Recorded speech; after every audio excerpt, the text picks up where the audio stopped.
नमस्कार, हरियाणा न्यूज देख रहे हैं आप और मैं हूं आपके साथ हितेंद्र। रामलला पर धर्म संकट में कांग्रेस, ये सवाल है अपने आप में, क्योंकि एक तरफ राम की नगरी अयोध्या समेत देश भर में इस बात को लेकर के खासा उत्साह देखने को मिल रहा है कि भगवान राम की प्राण प्रतिष्ठा 22 जनवरी को भव्य राम मंदिर में होगी, यानी कि वर्षों बाद करोड़ों श्रद्धालुओं का सपना पूरा होने जा रहा है, जिसे लेकर के एक बड़ा कार्यक्रम आयोजित किया जाएगा ट्रस्ट की तरफ से। लेकिन मामले में सियासत भी जोर पकड़ रही है।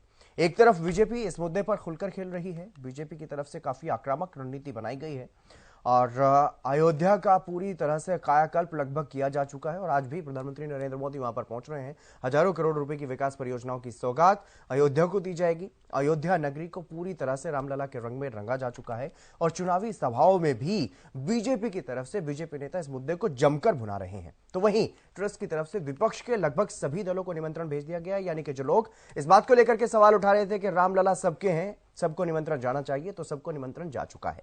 जिसके बाद कम्युनिस्ट पार्टियां तो किनारा कर चुकी हैं। इंडिया गठबंधन का हिस्सा है कम्युनिस्ट पार्टियां, कांग्रेस समेत तमाम जो विपक्षी दल एकजुट हुए हैं उसमें, लेकिन कम्युनिस्ट पार्टी इस पूरे मामले को लेकर के किनारा कर चुकी है, यानी कि समारोह का हिस्सा नहीं होंगी। लेकिन कांग्रेस समेत कई ऐसे दल हैं जो पशुपेश में हैं, कंफ्यूजन में हैं कि उन्हें समारोह में शामिल होना भी है या नहीं, और शामिल होगा तो कौन पार्टी की तरफ से जाएगा। इसी बीच कांग्रेस के राज्यसभा सांसद दीपेंद्र हुड्डा का एक बयान सामने आया, वो बयान आपको सुनवाएंगे। उन्होंने कहा है कि राम सबके हैं, इस मुद्दे पर राजनीति नहीं होनी चाहिए, और साथ ही कांग्रेस के शामिल होने पर उन्होंने कहा कि बिना निमंत्रण के भी कांग्रेस जाएगी। लेकिन कांग्रेस नेतृत्व की तरफ से इस पर कोई भी आधिकारिक बयान अभी तक सामने नहीं आया है। सवाल यही है कि कांग्रेस का शीर्ष नेतृत्व इस मामले में अभी तक खामोश क्यों है।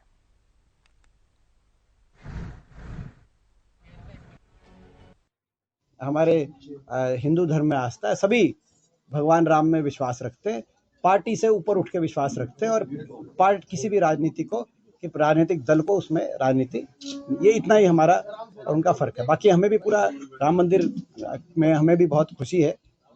22 जनवरी को पार्टी जाएगी क्या? क्योंकि काफी विपक्षी पार्टियों ने इसको राजनीतिकरण कहा है। देखिए, जो मैं समझता हूँ कि बात आती है कि निमंत्रण आएगा तो आप जाओगे कि नहीं जाओगे, हम तो बिना निमंत्रण के भी जाएंगे, क्या है इसमें।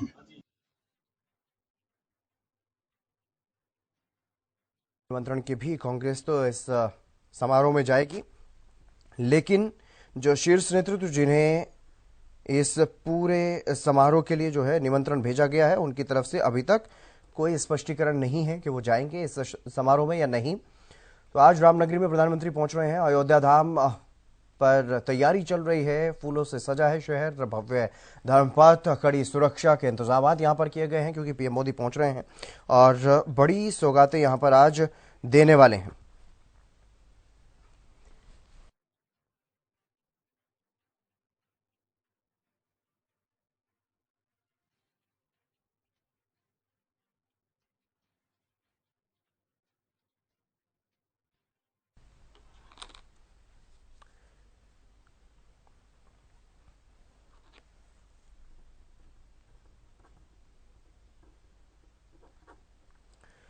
और चलिए इसी मुद्दे पर चर्चा कर लेते हैं, क्या धर्म संकट में है कांग्रेस, क्योंकि ये सबसे बड़ा सवाल इस वक्त उठ रहा है। तो इसी पर चर्चा करेंगे। हमारे साथ कुछ खास मेहमान भी जुड़ गए हैं, उनसे भी आपका परिचय करवा देते हैं। प्रोफेसर विधु रावल हैं, भारतीय जनता पार्टी से हमारे साथ जुड़ गए हैं। हनुमान वर्मा जी कांग्रेस से हमारे साथ जुड़ गए हैं और अमित तिवारी हमारे पॉलिटिकल एडिटर हमारे साथ जुड़ गए हैं। आप सभी का स्वागत। सबसे पहले मैं आपके पास ही आऊंगा हनुमान वर्मा जी, क्योंकि सवाल कांग्रेस के लिए ये उठ रहा है कि क्या कांग्रेस सच में कंफ्यूजन में है, या फिर कांग्रेस के जिन शीर्ष नेताओं को निमंत्रण मिला है वो जाएंगे इस समारोह में। मेरी आवाज आ रही जी हितेंद्र जी? जी, राम सबके हैं, बिल्कुल है। परमात्मा सबका होता है, परमात्मा ने सबको पैदा करा है। अब राम मंदिर की बात है, कोई बुलाए चाहे ना बुलाए, कांग्रेस उस समारोह में जरूर जाएगी, इसमें कोई दो राय नहीं है, क्योंकि भगवान सभी के होते हैं।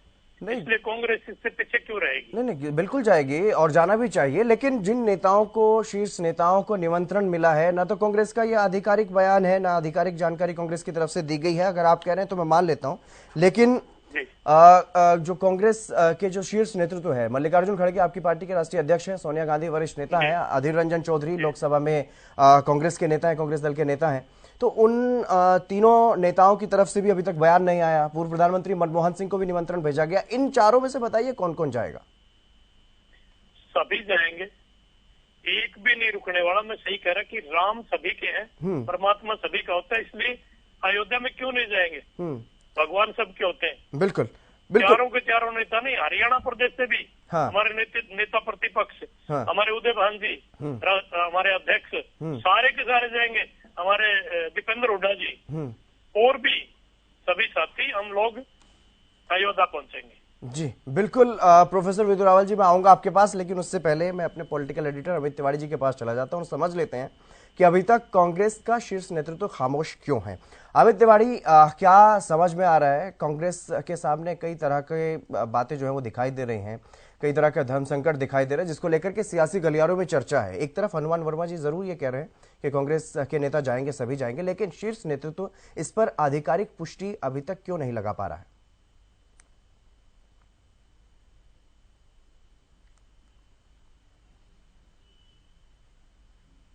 जी प्रबुद्ध प्रवक्ता हैं, इनका बयान आया, यह प्रशंसनीय है कि इन्होंने कहा कि राम सभी के आराध्य हैं और वे निश्चित रूप से उस जो प्राण प्रतिष्ठा समारोह है उसमें जरूर जाएंगे। तो ये अच्छी बात है, अच्छी सोच का एक परिचय उन्होंने दिया है, ऐसा ही होना चाहिए। लेकिन ये सियासी धर्म संकट जो है वो कांग्रेस के लिए बना हुआ है, इसमें कोई दो राय नहीं है। कई विपक्षी बड़े नेताओं के लिए भी बना हुआ है कि जाएं या ना जाएं, यह इसको ना उगलते बन रहा है ना निगलते बन रहा है। इसी वजह से ही अभी तक भी किसी बड़े जो आधिकारिक रूप से बयान जो है वो पार्टी का, कांग्रेस का स्टैंड अभी तक क्लियर नहीं हुआ है। हालांकि इन दोनों ही जो हमारे प्रवक्ता हैं इन्होंने भी कहा है और दीपेंद्र हुड्डा ने भी कहा है, वो इनकी व्यक्तिगत राय भी हो सकती है। अधिकृत बयान जब तक नहीं आता तब तक नहीं कहा जा सकता, क्योंकि अधीर रंजन चौधरी के साथ साथ मल्लिकार्जुन खड़गे, सोनिया गांधी, इन सबको निमंत्रण मिला है, लेकिन अब तक स्थिति उस पर स्पष्ट नहीं है। तो ऐसे में अभी नहीं कहा जा सकता। देखिए, सबसे अहम बात है कि राम मंदिर का जो एक मुद्दा है वो भारतीय जनता पार्टी ने शुरू से ही उठाया था। अटल बिहारी वाजपेयी जी का भी एक बयान वायरल हो रहा है लगातार, मैं उसको भी सुन रहा था, चाहे 370 को लेकर था या राम मंदिर को लेकर था। तो उन्होंने एक बड़ा बयान दिया था जो आज पूरे हर जगह उसे वायरल हुआ देखा जा सकता है। उन्होंने स्पष्ट कहा था। तो ऐसे में भारतीय जनता पार्टी का एक बड़ा यह एक मुद्दा रहा है राम मंदिर का, और अब मंदिर बनने जा रहा है और उसमें मुख्य यजमान की भूमिका में प्रधानमंत्री नरेंद्र मोदी है। विपक्ष के प्रमुख लोगों को, कांग्रेस के प्रमुख नेताओं को एक निमंत्रण मिला है। अब निमंत्रण की बात यही है कि उस पर वो जाएंगे या नहीं जाएंगे। देखिए, धार्मिकता एक अपना व्यक्तिगत मसला होता है। प्रोफेसर विदुर रावल भी प्रबुद्ध प्रवक्ता हैं, वो हमारे साथ मौजूद हैं, वो समझ सकते हैं चीजों को कि धार्मिक जो राम मंदिर का जो प्राण प्रतिष्ठा समारोह है वो हो सकता है किसी के लिए जो चुनावी अवसर हो, किसी के लिए पार्टी का कोई किसी प्रकार का लाभ लेने का अवसर हो, लेकिन कांग्रेस के लिए धर्म संकट है, इसमें कोई दो राय नहीं है। असमंजस की स्थिति है, उस असमंजस से कांग्रेस कब तक निपटती है, क्योंकि अब तक तो क्लियर नहीं हुआ है पिक्चर, क्योंकि अधिकृत बयान नहीं आया है। देखने वाली बात है कि इस सियासी धर्म संकट में देखिए कांग्रेस के लिए संकट किस प्रकार का है। एक तरफ तो भारतीय जनता पार्टी का जो ये एक तरह से इसे ट्रैप कहा जा सकता है, ये इस समय में आया है जब उसमें कांग्रेस फंस रही है, क्योंकि 22 जनवरी का समारोह का रखा गया है तारीख, और उससे पहले जिस प्रकार की आज आपने कहा सौगातें दे रही है, तो निश्चित रूप से 15,700 करोड़ रुपए की बड़ी सौगातें आज अयोध्या नगरी को मिलने जा रही है। ये प्रत्येक हिंदू के लिए एक बड़ी बात है। देखिए, समस्त हिंदुओं के लिए चर्चा जारी रखेंगे अमित, लेकिन प्रधानमंत्री नरेंद्र मोदी फिलहाल अयोध्या पहुंच गए हैं। वो तस्वीरें भी दर्शकों को दिखा देते हैं। ये रोड शो यहाँ पर प्रधानमंत्री नरेंद्र मोदी का, और बड़ी संख्या में लोग जो है वो सड़कों के किनारे पर खड़े हुए दिखाई दे रहे हैं। और ये रोड शो यहाँ पर मेगा रोड शो प्रधानमंत्री नरेंद्र मोदी का, आज कई बड़ी सौगातें अयोध्या को देने वाले हैं पीएम मोदी, क्योंकि रामलला की प्राण प्रतिष्ठा होने वाली है 22 जनवरी को, और उससे पहले आज बेहद अहम ये दौरा प्रधानमंत्री नरेंद्र मोदी का, और वहां पर आज पहुंचे हैं प्रधानमंत्री। एक बड़ी जनसभा का भी कार्यक्रम और कई बड़ी सौगातें, हजारों करोड़ रुपए की सौगातें आज अयोध्या को मिलेगी। अयोध्या विश्व स्तर पर मैप पर जिस तरीके से उभारने का प्रयास केंद्र की सरकार और उत्तर प्रदेश की सरकार कर रही है, उसका आज यहाँ पर एक नया कायाकल्प जो है वो दिखाई देगा। विकास परियोजनाओं की सौगातें आज प्रधानमंत्री नरेंद्र मोदी देंगे, और ये तस्वीरें मेगा रोड शो की। लेकिन चर्चा पर वापस आएंगे। हम चर्चा कर रहे हैं कांग्रेस के लिए धर्म संकट क्यों बनता जा रहा है। रामलला रामलला की प्राण प्रतिष्ठा का कार्यक्रम। विधु रावल जी भी हमारे साथ मौजूद हैं। बिल्कुल अमित तिवारी बिल्कुल सही कह रहे थे कि हर किसी के लिए जिस तरह से ये कार्यक्रम है, कांग्रेस भी ये बात तो स्वीकार कर रही है कि सभी भारतीयों के लिए और खासतौर पर हिंदू धर्म में जो आस्था रखने वाले लोग हैं उनके लिए बड़ी खुशी का मौका है ये। लेकिन विधु रावल जी, ये कांग्रेस के लिए धर्म संकट क्यों बनता जा रहा है ये कार्यक्रम? जितेंद्र जी, आपको नमस्कार और आपके माध्यम से हरियाणा न्यूज देख रहे सभी दर्शकों को भी नमस्कार। हमारे जो साथी कांग्रेस के प्रवक्ता हैं उनको भी नमस्ते और अमित तिवारी जी को भी नमस्ते, जो बहुत प्रबुद्ध हमारे संवाददाता हैं। देखिए, ये धर्म संकट इसलिए है क्योंकि कांग्रेस हमेशा संकट में रहती है। कांग्रेस आजकल संकट में है, इसलिए इनके लिए संकट ही संकट दिख रहे हैं। और कांग्रेस क्योंकि शुरू से ये कंफ्यूज्ड पार्टी रही है, जिसने देश को हर बार हर विषय पर कंफ्यूज किया है, कोई भी एक नीति नहीं रही, हमेशा दोगली नीतियां रही। एक आवाज कुछ आती है, एक आवाज कुछ आती है, ताकि दोनों प्रकार के लोगों को कैटर किया जा सके, ताकि एक स्पष्टवादिता विचार में ना रहे। ये कांग्रेस की एक पुरानी आदत रही है। और इसलिए जब अभी कांग्रेस के प्रबुद्ध प्रवक्ता ये बार बार रेखांकित करते हैं, और इनसे पहले दीपेंद्र हुड्डा ने कहा कि राम सबके हैं, हमारे प्रबुद्ध प्रवक्ता साथी कह रहे हैं कांग्रेस के कि परमात्मा सबके होते हैं, और इस बात को मोहर मैं भी लगाता हूं अमित तिवारी जी की तरह कि एक अच्छी सोच है। हालांकि मुझे आश्चर्य है कि ऐसा व्यक्ति कांग्रेस में क्या कर रहा है, इतनी अच्छी सोच का व्यक्ति कांग्रेस में क्या कर रहा है। लेकिन बड़ी बात क्या है कि अगर इस प्रकार से आज के आपके चैनल पर इन्होंने लाइव डिबेट में इस बात की घोषणा की है कि सोनिया जी, राहुल जी, मल्लिकार्जुन खड़गे जी, अधीर रंजन चौधरी जी, प्रधानमंत्री मनमोहन सिंह जी वहां पर जाने वाले हैं, अगर किसी कारण से, वो कारण क्या, कारण तो सबको पता है, तुष्टीकरण की राजनीति। अगर तुष्टीकरण की गंदी राजनीति के तहत ये लोग नहीं जाते तो क्या यहां पर बैठे हमारे प्रवक्ता साहब ये कहेंगे कि हम तुरंत कांग्रेस से खुद को अलग कर देंगे? क्या दीपेंद्र हुड्डा इस बात की बात कह सकते हैं कि जो उनका विचार है और उनके शीर्ष नेतृत्व का विचार नहीं है, तो क्या दीपेंद्र हुड्डा खुद को कांग्रेस से अलग कर लेंगे? ये सवाल तो पूछा जाना बनता है। लेकिन बड़ी बात क्या है कि कांग्रेस की जो पृष्ठभूमि रही है वो सनातन विरोधी रही है। और ये जो श्री राम जन्मभूमि पर भव्य राम मंदिर का निर्माण ऐसे नहीं बना है, ये 500 वर्षों के संघर्ष के बाद बना है। किस प्रकार मुगलों की सेना के वार झेले हमने, किस प्रकार अंग्रेजों के अत्याचार झेले हमने, किस प्रकार कांग्रेस की मुस्लिम तुष्टीकरण के वार झेले हमने, इसके बाद जाकर जो है हम वहां पर श्री राम जन्मभूमि पर भव्य राम मंदिर का निर्माण होता देख रहे हैं। हर कदम पर कांग्रेस ने इस पर अटकलें लगाई, हर प्रकार से इस पर बंदिशें लगाई, हर प्रकार से प्रयास किया कि रुक जाए। हम जानते हैं कि वेटिकन के आदेश पर सोनिया गांधी की सरकार, सोनिया गांधी की मनमोहनी सरकार तो राम सेतु तक तोड़ने चली गई थी। श्री राम काल्पनिक हैं, राम का अस्तित्व ही नहीं है। यह लिखित में कांग्रेस की सरकार ने, सोनिया की मनमोहनी सरकार ने सुप्रीम कोर्ट ऑफ इंडिया में एफिडेविट देकर कह रखा है। राम को काल्पनिक कहने वाले आज राम के निमंत्रण का इंतजार क्यों कर रहे हैं? राम को काल्पनिक कहने वाले, वेटिकन सिटी के आदेश पर चलने वाले आज राम के निमंत्रण का क्यों इंतजार कर रहे हैं? किस प्रकार से ये लोग 21 वकीलों की फौज खड़ी कर इन्होंने हर प्रयास किया कि श्री राम जन्मभूमि पर राम मंदिर ना बने। हम जानते हैं कांग्रेस की 21 वकीलों की फौज भूले नहीं है ये देश। हमने संघर्षों के बाद प्राप्त किया है। राम हमारे लिए मन और प्राण का विषय, और केवल भारतीय जनता पार्टी पूरे देश के अंदर एकमात्र ऐसा राजनीतिक दल है जो कंसिस्टेंटली, लगातार, निरंतरता से बात कहती रही कि श्री राम जन्मभूमि पर राम मंदिर आस्था से कहीं अधिक राष्ट्रीय स्वाभिमान का विषय है, गुलामी की उन स्वतंत्रता की बेड़ियों को तोड़ देने का है। और जब 22 जनवरी को हमारे मन और प्राण श्री राम की प्राण प्रतिष्ठा होगी ना, ये भारत देश का एक उद्घोष होगा कि आज असल में हमने गुलामी की बेड़ियों को, जकड़ी हुई बेड़ियों को उखाड़ फेंका है। कांग्रेस क्यों चाहती थी वहां पर एक ढांचा, एक भद्दा ढांचा खड़ा रहे? श्री राम जन्मभूमि को किस प्रकार से हमने प्रताड़ित किया, ये सवाल भी आज कांग्रेस से लगातार जनता पूछ रही है। कांग्रेस से यह भी पूछा जा रहा है कि आप लोग लगातार गुमराह क्यों करते रहे? आपके वकील जाकर ये बार बार क्यों कहते रहे?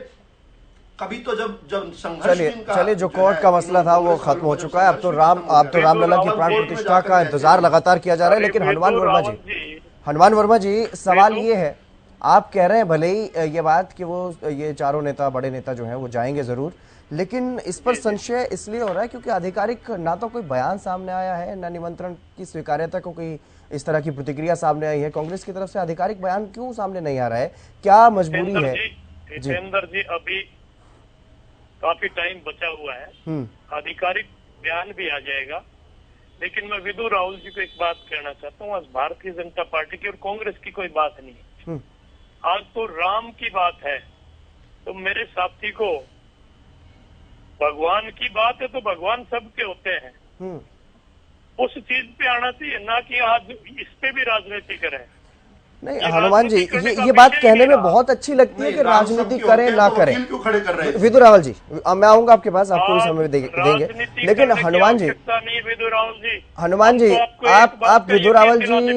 आप विदु रावल जी पर सवाल बाद में उठाइएगा, लेकिन एक बात बताइए, आप ये कह रहे हैं कि राजनीति नहीं होनी चाहिए, राजनीति से पीछे छुड़ाया जा सकता है क्या ऐसे? ये कहने में तो बहुत अच्छा लगता है कि राजनीति नहीं होनी चाहिए, लेकिन आप भी तो कहेंगे कि चुनावी मुद्दे को बीजेपी भुना रही है, और ऐसा भी नहीं है कि बीजेपी को इसका फायदा नहीं होने वाला, सबको पता है। जितेंद्र जी, अगर मैं यूं कहता, हाँ, फिर तो आप ये क्वेश्चन भी कर सकते थे कि इसका फायदा उठाएंगे नहीं उठाएंगे। आज तो प्राण प्रतिष्ठा की बात है, और भगवान की प्राण प्रतिष्ठा नहीं, तो फिर आप ये बता दीजिए कि जो इंडिया गठबंधन की अभी बैठक हुई, क्या उसमें इस बात पर चर्चा नहीं हुई कि बीजेपी इसका पूरा श्रेय लेना चाहेगी, उसको कैसे रोका जाए? एक्चुअल में हितेंद्र जी, वो क्या बात थी, क्या चर्चा हुई, क्या नहीं हुई इंडिया गठबंधन में, मैं तो पुनः एक बात पे आ रहा हूँ, भगवान सबके होते हैं, हिंदू के भी भगवान राम है, यहाँ तक कि मुसलमान भी भगवान राम को मानते हैं, ऐसा नहीं है। ये तुष्टीकरण की बात है, समझ आया मेरे साथी कह रहे हैं, मैं क्लियर बता रहा, वहाँ पर आप देख लेना मुसलमान भी आएंगे, बिल्कुल तो भगवान तो सबके होते हैं। जब हम किसी मजार पे जा सकते हैं तो वो लोग अयोध्या में भी आएंगे, इसमें कोई दो राय नहीं है। इसलिए तुष्टीकरण की कोई बात ना करके आज तो इस महोत्सव को मनाने की बात है, और वहाँ आधिकारिक बयान की आप बात करें, अभी समय पड़ा है, चंद दिनों में हमारे आधिकारिक बयान भी आ जाएगा कांग्रेस की, अमित हमारे नेता भी वहाँ पहुंचेंगे। बिल्कुल अमित तिवारी, आप राजनीति को बड़े करीब से समझते हैं और जानते हैं, लेकिन जिस तरह की स्थितियां परिस्थितियां देखने को मिल रही है, एक तरफ सपा के सांसद कहते हैं कि हमें मस्जिद वापस चाहिए, दूसरी तरफ कुछ नेता इस पूरे मामले को लेकर के कई तरह की बातें कहते हैं कि प्राण प्रतिष्ठा में पीएम मोदी को ना होकर के किसी और को होना चाहिए था, आदिवासी हमारे देश की राष्ट्रपति हैं उन्हें होना चाहिए था, इस तरह की भी बातें सामने आ रही हैं। लेकिन पूरे मामले को ये कहना कि राजनीति से दूर रखा जाए, राजनीति ना हो, ये ठीक तो लगता है, लेकिन ऐसा है नहीं। अगले साल चुनाव भी होने हैं, चुनाव में इसका फायदा और नुकसान दोनों चीजें देखी जाएंगी। सभी पार्टियां इस पर विचार कर रही हैं, कम्युनिस्ट पार्टियों ने इससे पूरी तरह से किनारा कर लिया, लेकिन कांग्रेस समेत कई ऐसे दल हैं इंडिया गठबंधन के जो अभी पशोपेश में हैं कि जाया जाए या ना जाया जाए। किस तरह से देख रहे हैं इस पूरे मामले? हितेंद्र, देखिए, मैंने पहले भी कहा कि किसी के लिए सियासी अवसर है, किसी के लिए सियासी धर्म संकट है, और जैसा कि प्रोफेसर विदु रावल भी बता रहे थे कि राम मंदिर का जो आंदोलन चला है लंबे समय तक, और चाहे वो राम मंदिर आंदोलन उस समय की बात हो 1992 की, और उससे लेकर कानूनी लड़ाइयों की बात हो, तो तमाम बातों को करने के लिए एक लंबी चौड़ा समय चाहिए बहस के लिए पूरा। लेकिन जो पूरी जो परिपाटी रही है, जो देखिए जो लड़ाई लड़ी गई है, उसको देखते हुए ही कांग्रेस धर्म संकट में है। और ऐसा सीडब्ल्यूसी की एक बैठक हुई थी, उसमें एक वरिष्ठ नेता ने भी कहा था कांग्रेस के कि अब तक हम अपना स्टैंड क्यों नहीं क्लियर कर पा रहे। अगर स्टैंड जल्दी से क्लियर नहीं किया गया तो हमें इसका जो सियासी नुकसान होगा। तो सियासी गुना भाग हर पार्टी लगाकर चलती है, चाहे वो भारतीय जनता पार्टी है, चाहे कांग्रेस है, सबको अपना सियासी गुना भाग लगाना पड़ता है। यहाँ मुस्लिमों को राजी करने की भी चुनौती कांग्रेस के सामने है, क्योंकि उनका वोट बैंक पहले रहा है। और जैसा कि तुष्टीकरण की बात है, तो तुष्टीकरण की बात तो शुरू से ही रही है, जब से आंदोलन चला था, और उसके बाद कानूनी पेचीदगियां रही थी। तो ऐसे में देखिए, जब भी चाहे विपक्ष, पूरा विपक्ष जो भी है, वो कहीं न कहीं इस बात का विरोध करता रहा है राम मंदिर को लेकर, उसमें कोई दो राय नहीं है। अब रामलला विराजमान हो रहे हैं तो स्थिति बदल गई है। अब सबके लिए ही है, एक असमंजस है कि क्या किया जाए। जी हितेंद्र। जी बिल्कुल प्रोफेसर विदु रावल, लेकिन इस पूरे मामले में ये भी आरोप लग रहा है बीजेपी पर लगातार कि सुप्रीम कोर्ट का फैसला आया, उसके बाद राम मंदिर का निर्माण हो रहा है, लेकिन बीजेपी इसका चुनावी फायदा उठा रही। देखिए, श्री राम हमारे लिए मन और प्राण का विषय है, हमारे लिए कभी चुनावी विषय नहीं रहे।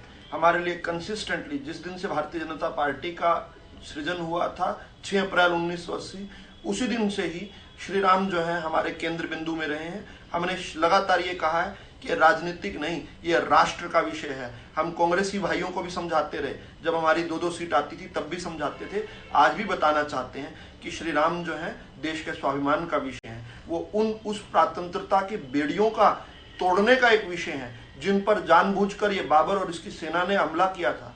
बहुत जगह पड़ी थी, कहीं पर भी बाबरी मस्जिद बनाई जा सकती थी, बहुत जगह पड़ी थी। श्री राम जन्मभूमि को इस प्रकार से खंडित करने का कोई विषय नहीं था। लेकिन बड़ी बात क्या है कि हमने लगातार 500 वर्षों तक संघर्ष किया है और आज इस संघर्ष में हमारी जो विजय हुई है कानूनी तरीके से हुई है। कानून के हर पैंतरे इन लोगों ने इस्तेमाल किए, इन अधर्मियों ने हर प्रकार से प्रयास किया कि वहां पर राम जन्मभूमि पर राम मंदिर ना बने, और जब बनने लगा तो उद्घाटन करने लगे, तब भी ये इस प्रकार की चर्चा चलाए हुए थे। कांग्रेस की तरफ से कभी भी सकारात्मकता का कोई बयान नहीं मिलेगा, वहां से हमेशा वहां से विवाद का बयान मिलेगा। कभी कहते हैं कि इतनी प्रधानमंत्री मोदी जी इसका शिलान्यास क्यों कर रहे हैं, कभी कहते हैं कि उसकी प्राण प्रतिष्ठा में प्रधानमंत्री जी क्यों जा रहे हैं। और बड़ी बात क्या है कि आज इनके साथी कौन है, इनके साथी वो हैं, वही मुलायम के बेटे अखिलेश हैं जिन्होंने कार सेवकों पर गोली चलाई थी। जितेंद्र जी, आप याद कीजिए किस प्रकार से श्री राम भक्तों पर गोली चलाने वाले इनके सहयोगी हैं, इनके साथ पर बैठते हैं, खाते पीते हैं, इनके टेबल पर बैठकर भारत को बर्बाद करने की स्ट्रेटेजीज बनाते हैं। सनातन विरोधी ये गठबंधन के साथी हैं। किस प्रकार से डीएमके के से लेकर कम्युनिस्ट पार्टी तक भारत के अंदर से सनातन का नामो निशान मिटाने की बात करते हैं। ये किस मुंह से वहां पर जा सकते हैं। लेकिन फिर भी बार बार अगर ये कह रहे हैं कि श्री राम सबके हैं, मैं इस बात को सेकंड करता हूं, इस बात का समर्थन करता हूं। और मैं फिर से इनसे कहता हूं कि अगर इनका शीर्ष नेतृत्व इस बात को नहीं मानता तो हनुमान बेनीवाल को, दीपेंद्र हुड्डा को तुरंत ऐसी पार्टी को त्याग देना चाहिए। इसको इस पार्टी में एक क्षण भी नहीं रहना चाहिए। जो इनकी बात से, इस बात से सहमत नहीं है, इनके प्रभु से बड़ी इनकी पार्टी नहीं हो सकती। अगर राम इनके भी हैं तो इनको जरूर अपने नेतृत्व से पूछना चाहिए कि पिछले कुकर्मों का जवाब तो दो। बड़ी बात क्या है, मैं फिर से कहता हूं, मैं अटल जी की कविता जो है वो जरूर उसकी 3 पंक्तियां, समय इसकी इजाजत नहीं देता है विदुरावल जी। बहुत शुक्रिया, आप हमारे साथ जुड़े इस चर्चा में। हनुमान वर्मा जी, आपका भी बहुत शुक्रिया। अमित तिवारी, आपका भी बहुत बहुत शुक्रिया इस खास कार्यक्रम में जुड़ने के लिए, इस खास चर्चा में जुड़ने के लिए।